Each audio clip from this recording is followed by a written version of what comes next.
Hi, I'm so lucky today to have the CEO for Vyrd. Not sure I can say it actually right because I'm not really Good. Norwegian. Yeah. Um, to talk about what they do and their investments and how they're thinking about the future and how that relates in some ways to the ocean space and to the different companies that will be operating in and adjacent to that because the ocean future is much bigger than just what's happening in one part of the ocean industries. It's how it's all connected. So I'll let him introduce himself and what he does. Yeah. My name is Sindre Kvalheim. I'm running a group of technology companies on the west coast of Norway. We started up in 2009. We invested approximately $80 million in that period in typically tech startups. My background is software engineering, and we also run the investment company called Vyrd, which is basically something we've started out of the money we've made through selling some of our startups. Great. And I had first heard about you through a different collaboration space, and you were making a presentation and you were talking about how what you do is so connected to the place where you are.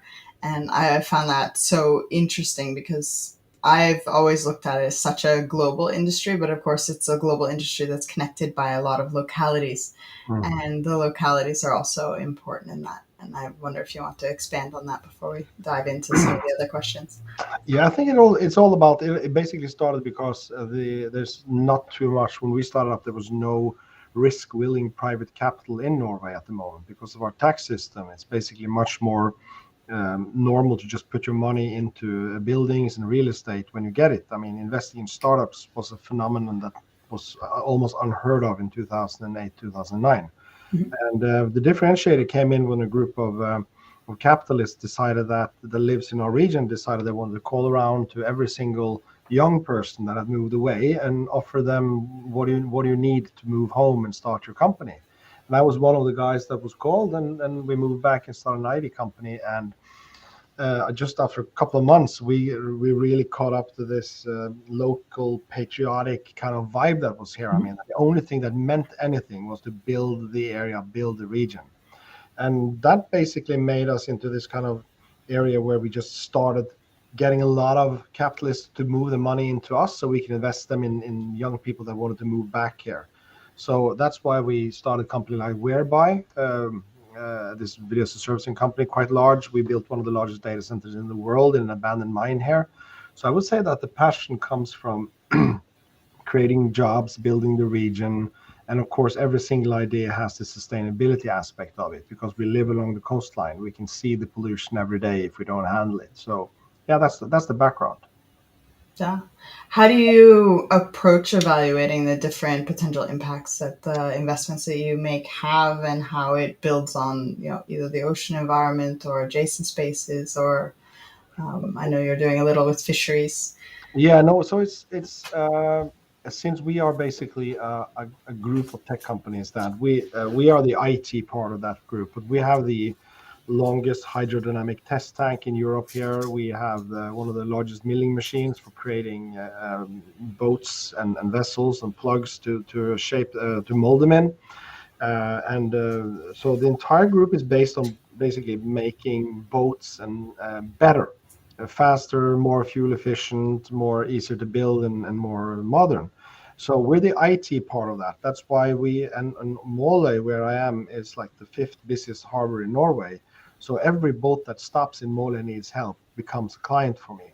So for instance, we have the world's largest owner of fishing boats as a client, and of course, helping them understanding their challenges as an industrial company on how to become greener, become more efficient, and of course, the definition of sustainability is actually that you also make money and survive. Mhm. So that's why I mean all the activity around me, all the things that our group does, combined with our entrepreneurial spirit and all these young people want to do business here, it just tends us to work with boats and ocean and fish farming and everything because that's what this region is built upon. How do you kind of support and incubate the different ideas that are happening to make sure that they're aligning with that sustainable and equitable practices? So again, so the first thing, of course, if a young founder calls me and says I have a business idea, if it fits into the ecosystem I just described, it's always an advantage, right? Because then I could say I have the perfect pilot client for you. I have the perfect partners for you to build your company. We can be the IT part of it, and we have the network to get you out in the world too. Then that's perfect. So the first call with a founder would be me thinking, is there anywhere where 2 plus 2 becomes both 5, 6, 7, and 8? I mean, can I get like low hanging fruit out of it?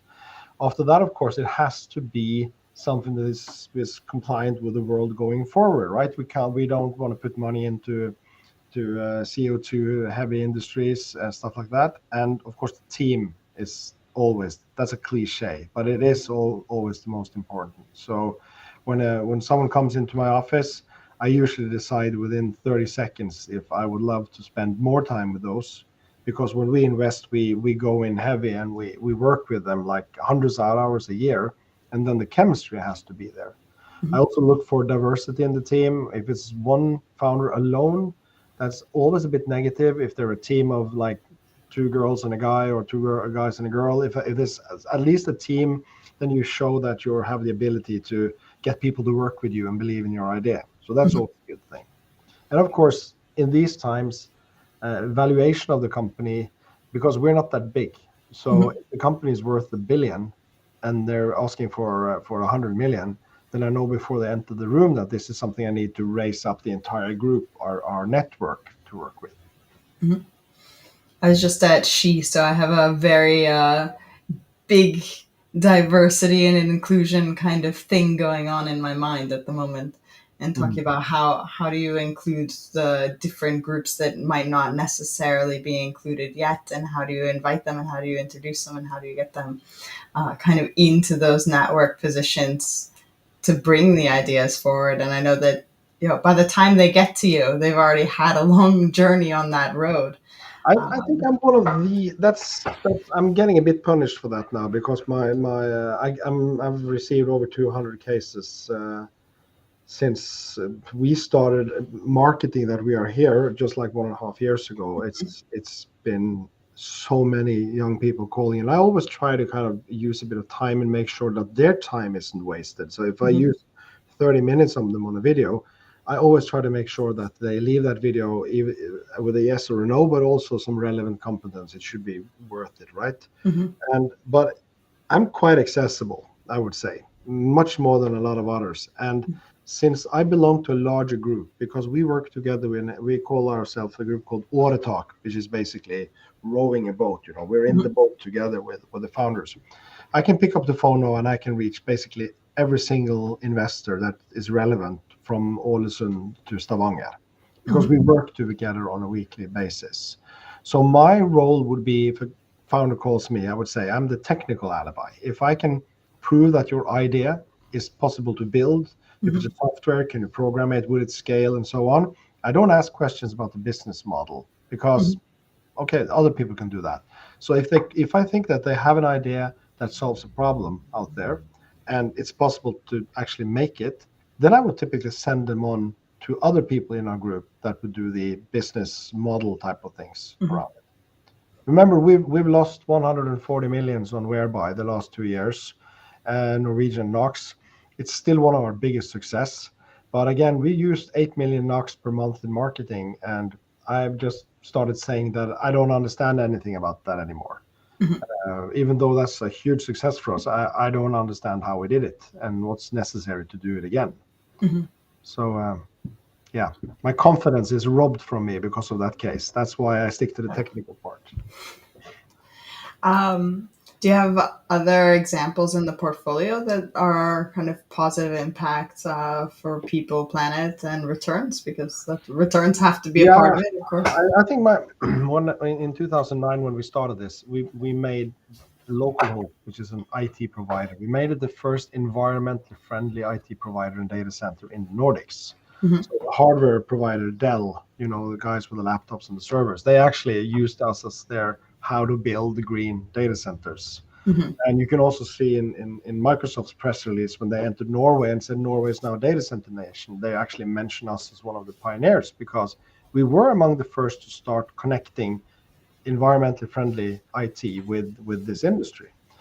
And starting that in 2009, my father, he was running this huge underground mine, and they were closing down. And we said, let's try to make that into a data center. And this is a data center that is, if you get into a car and you drive 80 kilometers per hour, you would use 30 minutes driving through it. So the Mhm. scale is enormous.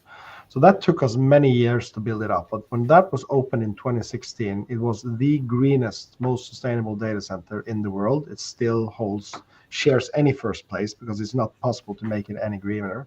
And we sold it to this American fund called Columbia Threadneedle a couple of years ago. But today it hosts all high performance computing for Daimler Benz, and it also runs every single research and science computer in Norway for the so it's ranked as one of the best in the world.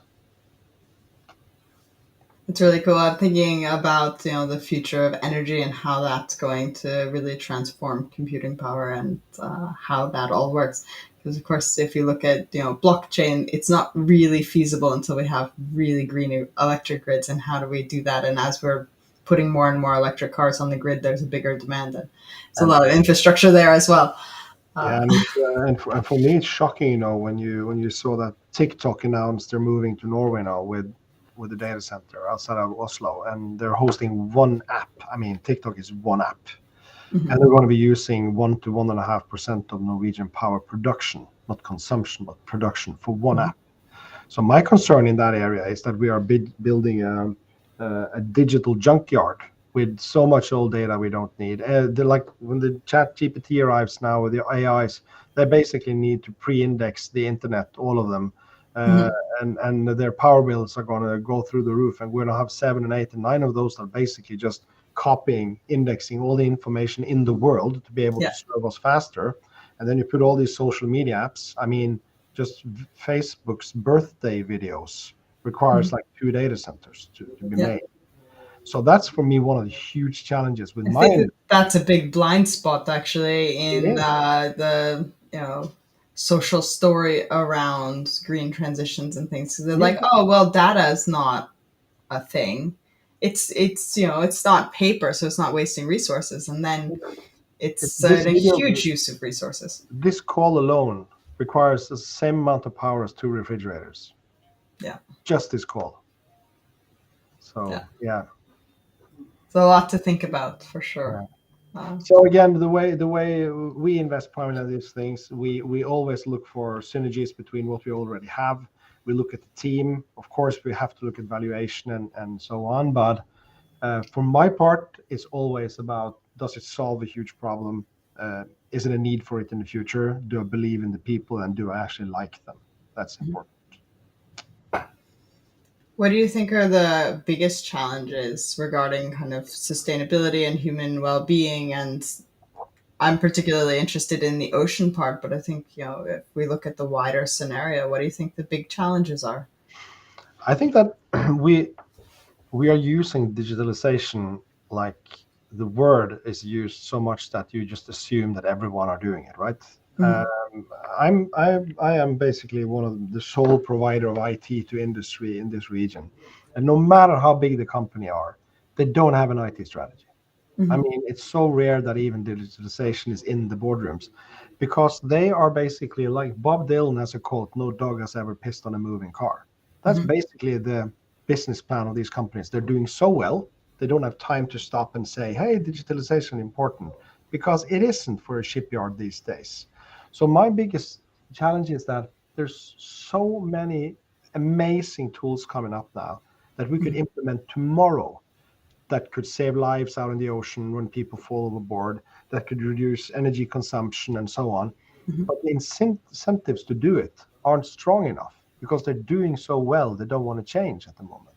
So it's the So, same like any ERP system or whatever. If you're using five different ones because you happen to be yeah. uh, So it's a cliche here. If I go out now and find a fisherman, like a guy that drives the boat, a mhm, captain, and I tell him, what's the secret behind running a good fishing operation? And he would say it's all in the head of the captain. He mhm, knows where the fish are, he knows the weather, and so on and so on. I said, well, is that true? because these modern systems tell you exactly where you go, how much fuel you use, the temperature in the water, how much fish you got, how much bait you use on the hooks, how many hooks you dropped, and so on. Hmm. Basically, implementing that data into some sort of black box and do some machine learning on it, you could say, I'm willing to use this amount of fuel if I can catch that amount of cod for that Hmm. amount of cost. And big data should be able to drive you out there, even autonomously. But the Definitely. problem is that The maritime industry is very much behind in actually it is, utilizing data and having a data strategy and planning things well. I mean, I worked at sea. I did 13 years on board, yeah, and I did, I don't know how many hundreds of passage plans to say we're planning to take this huge LNG vessel from here to there, and planning the route manually and looking at the tide charts and looking at the current charts and doing all of that manually. But that data's there and it has been there and it was there, way before I started. The problem was that it wasn't in a usable format and it's still not. and also never underestimate that the people that owns this industry are basically first, second, maybe third generation of family-driven companies, Hmm. and they have built it from scratch. They don't necessarily wake up every morning thinking they need to save the world. And Hmm. this is something I often tell founders that yes, your idea will save two fishermen every year from dying Hmm. out of 200,000. Are you sure that even matters for the people that owns the boats?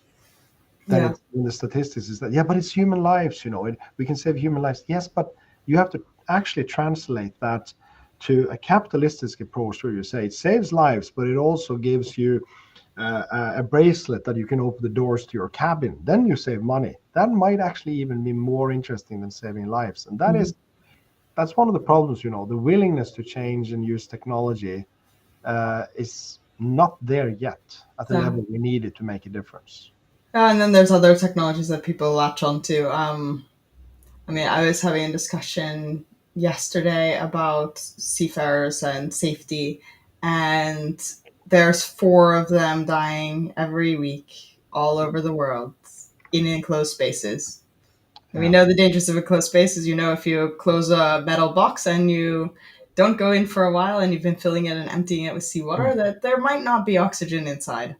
No. And still, we have for a week Mm. dying, and there's standard procedures, and there's training, and it's, you have gas monitors, you can check Mm. and test the atmosphere, you're told to ventilate it for at least 24 hours beforehand, the ventilation, you have calculations, and Mm. still they die there. Yeah. And we aren't necessarily taking good process steps and design steps and making sure that those kind of things don't happen, No. to try to design that out of the system. How do we make it so that it will always be safe, Mm. regardless of whether they follow the procedure perfectly or not? Mm. And when I look at the fuel transition and the hype around hydrogen and ammonia, both of which are not particularly dense in energy and happen to be particularly dangerous to handle, I do wonder how many people will die in the next decade Yeah. over them trying to make it safe by procedure and not safe by design and practice. Yeah. I have a lot of worries on that. I would much prefer that we start going for a nuclear power option quite quickly, but it seems to be very unpopular. But I'll give you an example. When we together with Iceland and Sweden, we had to fight for many years to be able to kind of energy label the data center industry, because Hmm. basically use of tech is using the same amount of CO2 as commercial air travel. So it was a Hmm. point, right? And at today, the most modern standards that exist in regards to how much heat are you allowed to put on a data center before you cool it down. Hmm. It's based on an ancient standard that's American, that was used by the industry that made air conditioning units. Hmm. I mean, just imagine one thing. The backbone of our digital world are the 19-inch racks, right? That Hmm. everyone sees in data centers. They were designed in the beginning of the 1900s for the Chinese railroads for switching equipment. Hmm. When you put a computer in there, it blows hot air out the back where hot air don't want to go. Hot air want to go up. Yeah. So if you basically made racks in a circle with a slaughterhouse fan on the top, you could remove all the fans in the servers, and it will basically be a chimney effect instead of that. But Hmm. still, we are building an industry that is now becoming so power demanding that we're talking the size of the largest aluminium plants in Norway.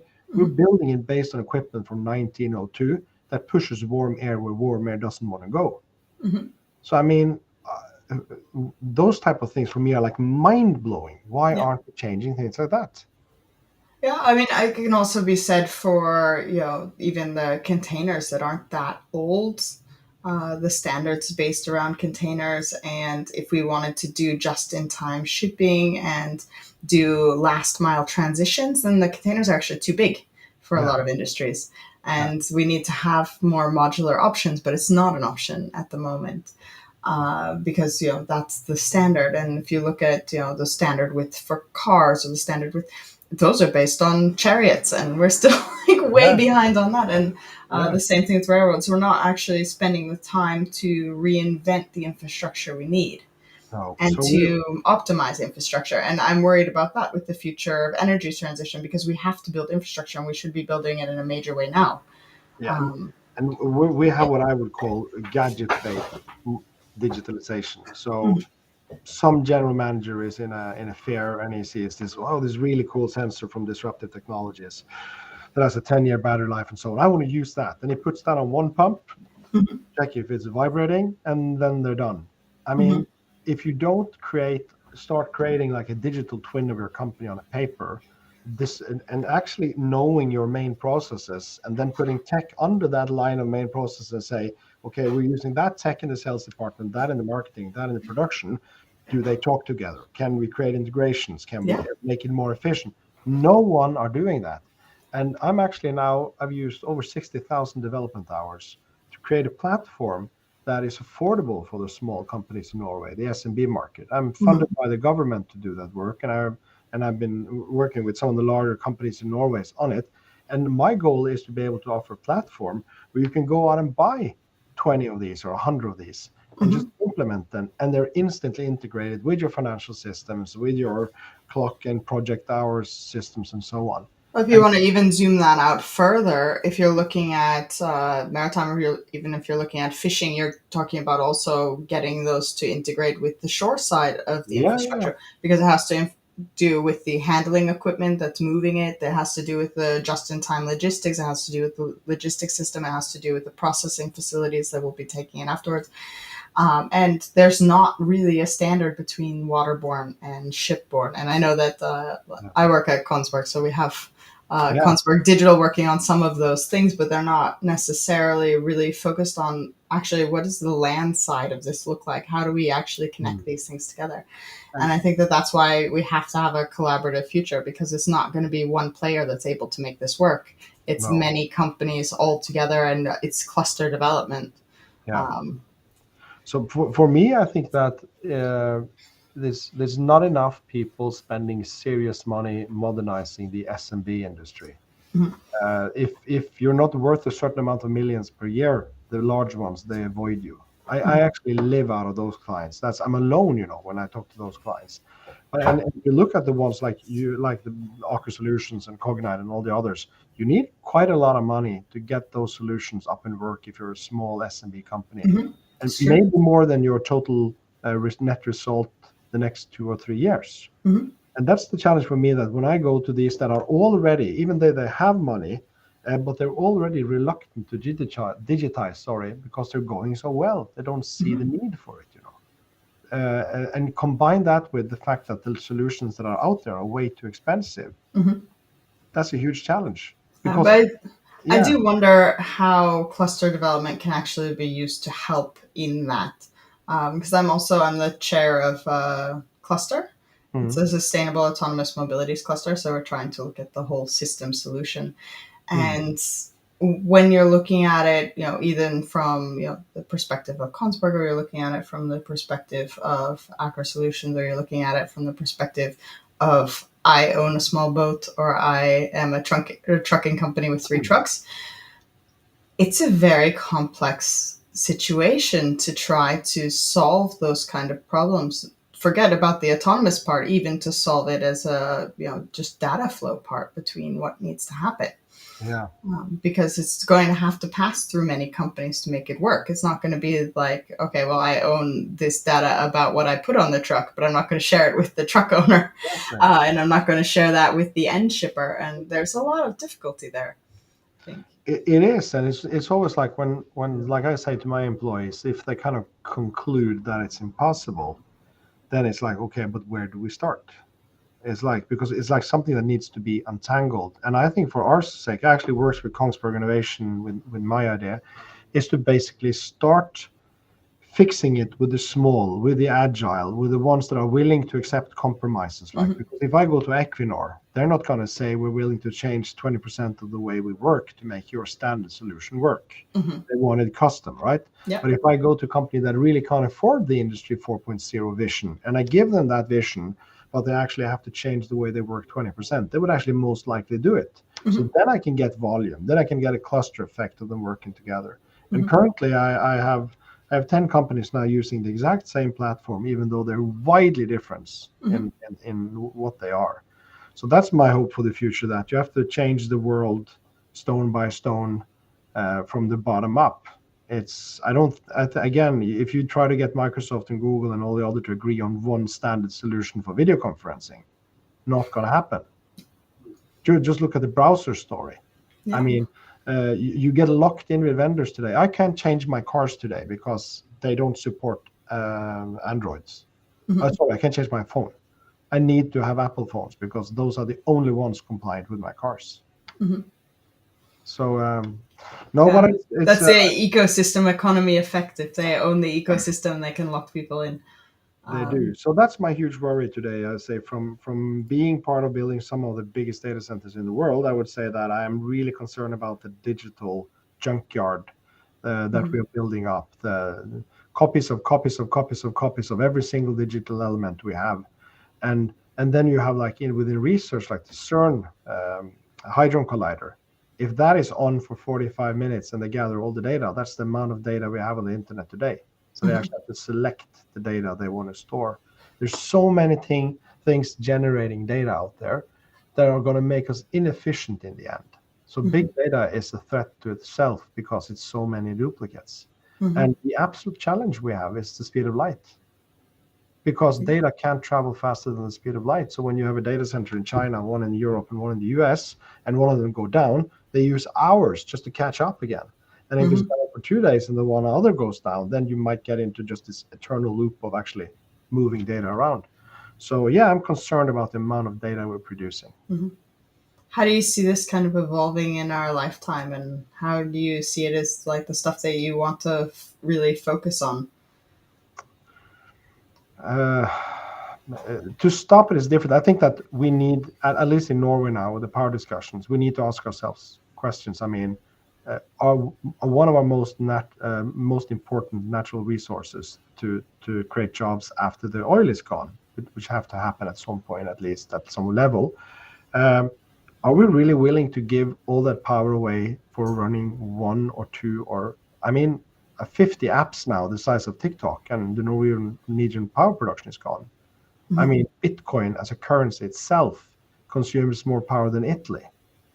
That's just one currency. I mean, how long are we going to allow this to happen? I mean, if you use the same amount of power to make a battery factory, like you do the one for TikTok, it would be thousands of jobs. And now you're creating 20, 30, 40 the first years.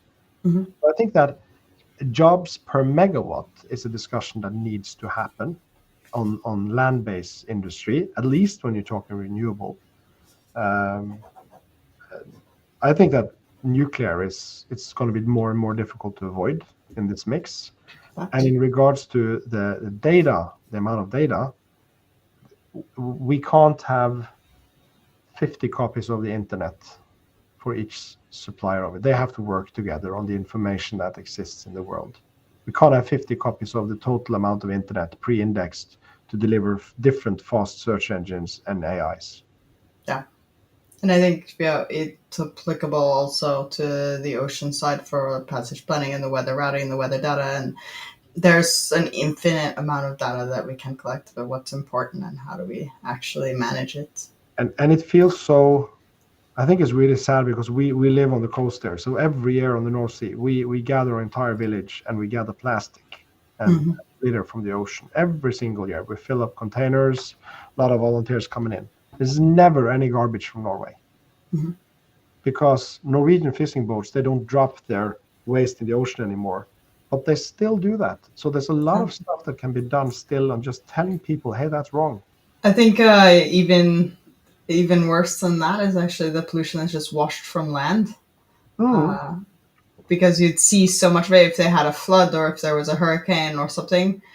The amount of waste that's just washed into the sea is completely incredible. And even if you're in an estuary and we see coming out of the rivers, it's yeah. just stuff that people didn't take care of and it's And, out and in the world.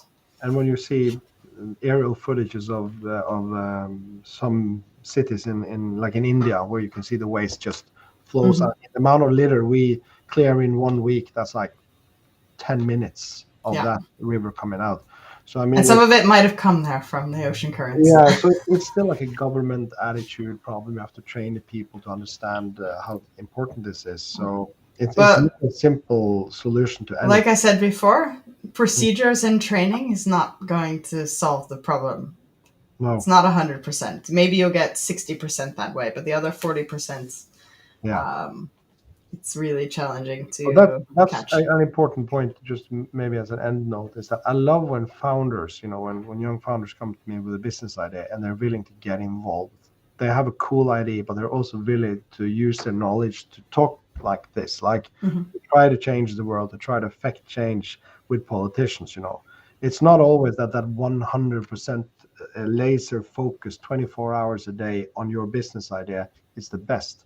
It Hmm. might be that 10%, being out there trying to change the world is also cool, even Hmm. though it costs a bit of money. Yeah. The world needs to change, and I'm spending my time trying to make it change, or at least the extra time that I do have, Yeah. uh, because I can't just sit there and watch TV. I need to be digging into this. No, I totally agree. That's why But it's cool today to be in. If I drive in a car now, 10 minutes, I'm in the mine and I can see how 20 megawatts of IT power is supposed to be used for research and so on with renewable energy and the cleanest cooling solution in the world.